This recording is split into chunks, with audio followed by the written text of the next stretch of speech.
सती ने भगवान शंकर से 2 वरदान मांगे। पहला तो ये कि जन्म जन्मांतरों तक मेरा प्रेम भगवान शंकर के चरणों में बना रहे, और दूसरा वरदान कि यदि फिर से जन्म होता है तो फिर से जन्म यदि हुआ इस संसार में मैं आई तो सैकड़ों हजारों लाखों करोड़ों वर्षों तक कुंवारी रहना पसंद करूंगी, पर विवाह करूंगी तो केवल भगवान महादेव से करूंगी। 2 वरदान मांगे, अपने देह को जला करके भस्म किया। और जब ये बात भगवान शंकर को पता चली, रुद्रगणों ने यज्ञ का विध्वंस कर दिया। भगवान शंकर ने वीरभद्र को और भद्रकाली को भेजा। क्रोध में आकर के वीरभद्र ने, जो भगवान शंकर के ही स्वरूप हैं, प्रजापति दक्ष का सिर काट दिया। देवी देवताओं के निवेदन पर दक्ष के सिर के स्थान पर बकरे का सिर लगाया गया, इसलिए क्योंकि दक्ष अहंकारी था। अहंकारी व्यक्ति अहंकार में मैं करता है, और बकरा भी मैं करता है। तो भगवान ने कहा तुम जिंदगी भर मैं करो। बकरे का सिर लगाया गया। यहां सती के मृत शरीर को उठा करके भगवान शंकर संसार में रोते हुए भ्रमण करने लगे। भगवान विष्णु ने महादेव की जब ऐसी स्थिति देखी, तुरंत सुदर्शन चक्र से उस शरीर के 51 टुकड़े कर दिए, और भारत भूमि के विभिन्न भागों में वे 51 भाग जाकर के गिर गए, जिन्हें हम 51 शक्तिपीठ के नाम से जानते हैं। और स्वयं भगवान शंकर ने पहुंच करके शक्तिपीठ की स्थापना कराई, अपना एक भैरव शक्तिपीठ की रक्षा के लिए नियुक्त कर दिया। और पुनः भगवान शंकर तपस्या करने के लिए बैठ गए। समय बीतने पर जगत जननी जगदम्बा एक बार फिर भगवान शंकर को प्राप्त करने के लिए हिमांचल और मैना की पुत्री पार्वती के रूप में हिमांचल नगर में पधारी है। पार्वती बन के आई, छोटी सी अवस्था, 5 वर्ष की, तपस्या करने जा रही थी। मैना ने रोका, उमा, ऊ मतलब वहां, माँ मतलब मत जाओ, नहीं मानी, नाम पड़ गया उमा। खूब तप किया, कठोर तप किया, कंदमूल फल खाए, पत्ते खाए, बिल्वपत्र खाए। एक समय ऐसा आया बिल्वपत्र त्याग दिए, और जब पत्ते भी ना खाए हों उसे कहते हैं अपर्णा, नाम पड़ा अपर्णा। खूब तपस्या की, तपस्या की जो ख्याति है वो तीनों लोकों में हो गई। भगवान शंकर के कानों में जब बात पहुंची तो सप्तऋषियों को भेजा है कि जाओ पार्वती के पास, और जितनी बुराई मेरी कर सको उतनी बुराई करना, जितने अपशब्द कह सको उतने अपशब्द कहना। अब सप्तऋषि पहुंचे तो सप्तऋषि कहते, अरे देवी, किसको पाने के लिए तपस्या कर रही हो, जिसके कुल का, जिसके वंश का पता नहीं, जिसके घर परिवार का पता नहीं, जिसके माता पिता का पता नहीं, जिसके भोजन पानी का ठिकाना नहीं, जिसके रहने का पता नहीं, ऐसे कपाली अड़वंग वेशधारी शंकर को प्राप्त करना चाहती हो तुम? जानती हो वस्त्र नहीं पहनते, दिगंबर निर्वस्त्र घूमते हैं, कभी मन हुआ तो मृगछाल लपेटते हैं। पार्वती कहती, अरे वाह, फिर इतना अच्छा ससुराल किसे मिलेगा जहाँ कपड़े लत्ते धोने की झंझट नहीं, मैं तो प्रसन्न हूँ। सप्तऋषियों ने कहा दूसरे तरीके समझाओ। माताओं की सबसे बड़ी समस्या 3 टाइम का, 3 समय का भोजन, सुबह का, फिर दोपहर का, फिर एक बार, फिर रात में, फिर जिंदगी भोजन बनाते बनाते माताओं की बीत जाती है। कहा जानती हो भोजन की स्थिति ऐसी है कि उनके पास तो कुछ है नहीं, भीख मांग के खाते हैं। तुमको क्या खिलाएंगे जो कुछ भीख मांगता है? पार्वती कहती हैं यही तो सबसे अच्छी बात है, ये जो 3 समय के भोजन की समस्या वो चली गई। जब स्वयं भीख मांग के लाएंगे और घर पे पत्नी बैठी रहेगी, अकेले थोड़ी खाएंगे, आधा खुद खाएंगे, आधा मुझे खिलाएंगे। मैं तो धन्य हूं कि ऐसा ससुराल मिला जहां ना कपड़े धोने और ना जहां ना भोजन बनाना। बर्तन जब भोजन नहीं बनेगा तो बर्तन नहीं मांजने पड़ेंगे। ऐसा ससुराल भी बड़ा अच्छा, न भोजन बनाना, न बर्तन मांजने, न कपड़े धोने, सिर्फ भजन करेंगे वो और सुनूंगी मैं, कथा कहेंगे वो और सुनूंगी मैं। सप्तऋषि ने और बुरी बुरी बातें, अड़वंग वेशधारी हैं, कपाली हैं, ऐसे हैं वैसे हैं, दिगंबर घूमते हैं, भूतों के साथ रहते हैं, कभी पहाड़ पे रहते हैं। अरे घर नहीं है घर, जिसका खुद का घर नहीं वो पत्नी को कहाँ रखेगा। पार्वती कहती अच्छा तो कहाँ रहते, कहाँ स्मशान वासी है।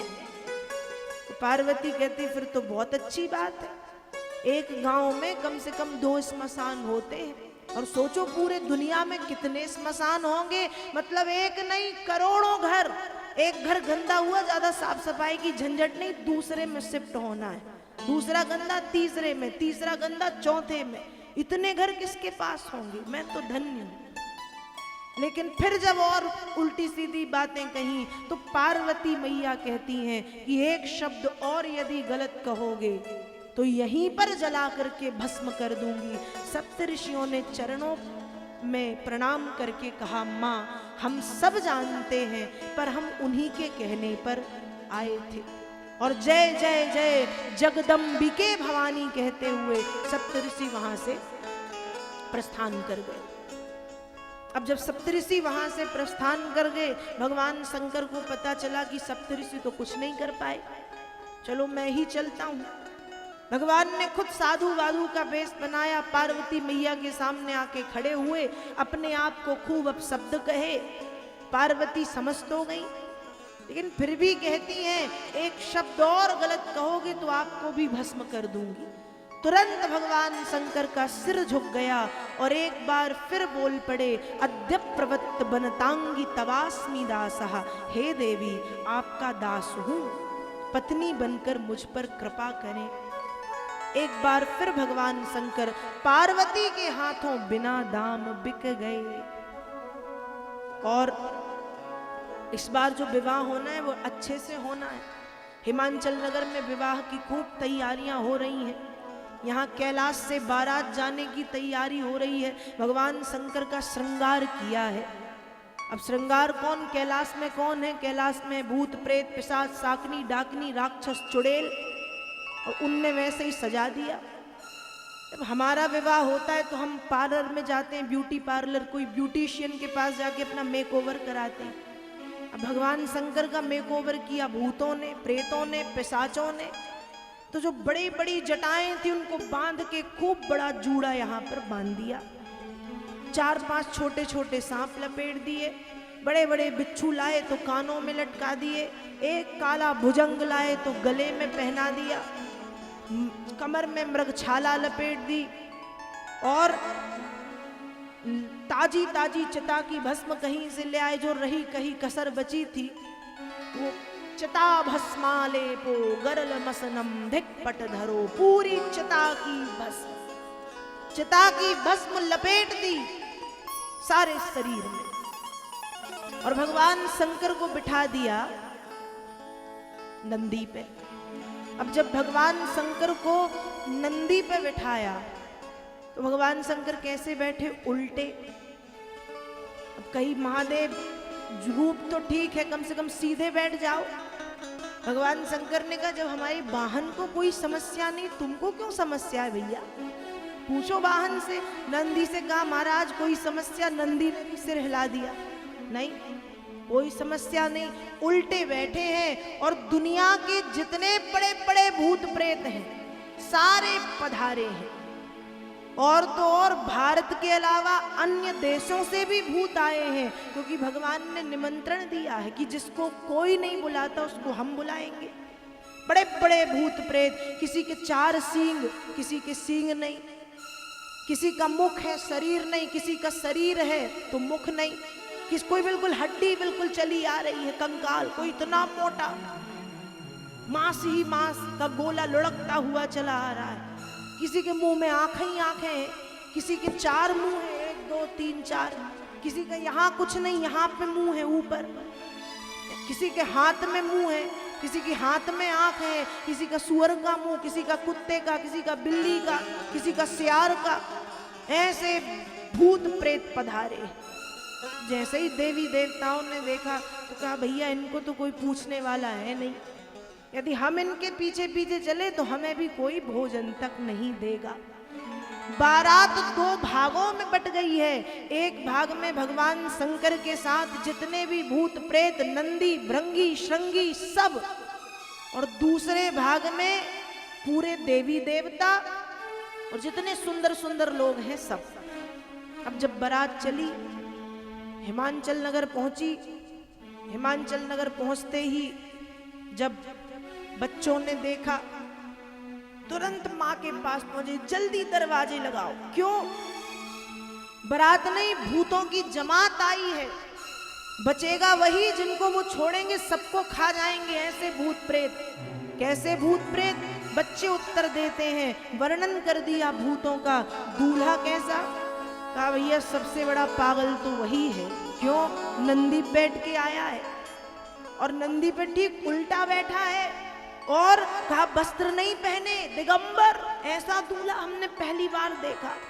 तो बच्चे वर्णन करते हैं, तन खीन कौवति पीन पावन, कौवा पावन गत धरे, भूषण कराल कपाल कर, सब सत्य सोनित तन भरे, खर स्वान सुअर सकाल मुख, गणवेश अगणित को घरे, बहुजिनस प्रेत पिशाच जोगी, जमात वर्णत नहीं बने, बहुजिनस प्रेत पिशाच जोगी, जमात वर्णत नहीं बने। ऐसे बराती, ऐसा दूल्हा। अब खूब वर्णन किया, सब कुछ बताया। ऐसे दूल्हे, ऐसे बराती। अब बारात आगे बढ़ी। मैया मैना ने देखा। अब मैना ने क्या देखा? मैना ने सबसे पहले देखा भगवान विष्णु को। अब मैना कहती, अरे वाह, जब बराती इतने सुंदर हैं, भगवान विष्णु से सुंदर कौन तीनों लोगों? कहा जब बराती इतने सुंदर हैं तो दूल्हा कितना सुंदर होगा। विष्णु सुंदर, ब्रह्मा जी बूढ़े जरूर हैं पर सुंदर हैं, नारद जी सुंदर है, यक्ष गंधर्व नाग किन्नर अप्सराएं सुंदर हैं, इंद्र वरुण कुबेर सुंदर हैं। कहा जब बराती इतने सुंदर हैं तो दूल्हा कितना सुंदर होगा। इतने में नंदी पे बैठ के भगवान शंकर उल्टे बैठे हैं और पीछे से भूत प्रेत हर हर महादेव कहते हुए पधारे। मैना कहती, ये कौन? हमने ऐसी बारात तो कभी नहीं देखी जिसमें भूत प्रेत भी आए। कहा माता जी, यही आपकी पुत्री के होने वाले स्वामी हैं, पतिदेव हैं।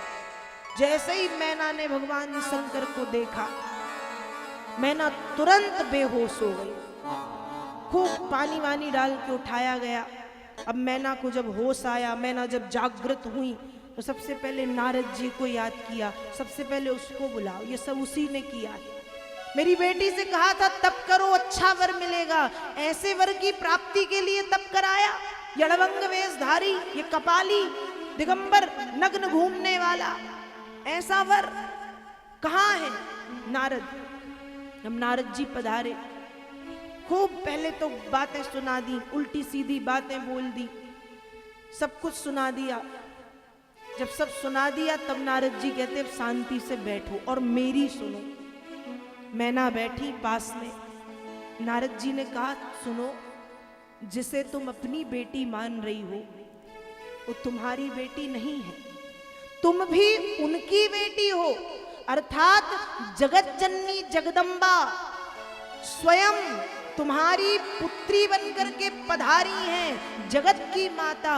और आज से नहीं, सदा शंभु अर्धांग निवासिनी, जन्म जन्मांतरों से जो शिव की अर्धांगिनी रही है।